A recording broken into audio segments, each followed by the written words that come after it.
আজকে সকাল সকাল পুজো স্নান সেরে যে রান্নাঘরে চলে এসেছি, রান্না করছি। আলু সিদ্ধ দিয়ে দিয়েছি ভাতে, এদিকে বড়ি আর পেঁয়াজ বড়ি দিয়ে আলু মাখবো আজকে। তাই বড়িটাকে ভেজে নিচ্ছি তেল দিয়ে। বড়িটা আমার ভাজা, এই যে বড়ি দিয়ে দিলাম, ভেজে নেব। এই আলু মাখাটা খুব খেতে ভালো লাগে। দিয়ে বড়ি ভাজা হয়ে গেছে আমার। এবার এদিকে একটা লঙ্কা আর পেঁয়াজ কুচি দিয়ে ভেজে নেব, এটা আলু মাখাবো। ভাজা হয়ে গেছে। এবার বড়িগুলোকে একটা হাম্বল দিস তাতে গুঁড়ো করে নিচ্ছি।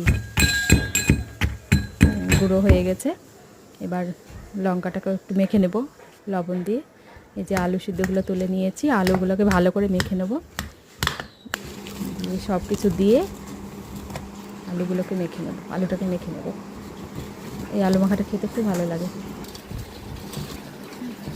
সব কিছুকে মেখে নিলাম, আর আলুটা দিয়ে মেখে নিচ্ছি।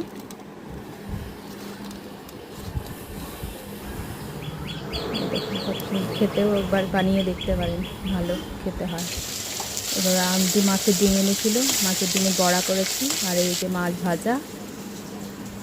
ভাজা হয়ে গেছে। আর একটু কচুর, মাছের মাথা দিয়ে গাঠি কচুর ঝোল হবে।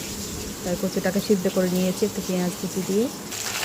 আর এই যে মাথাটাকে একটু ভেজে নিচ্ছি, ভেঙে দিয়েছি।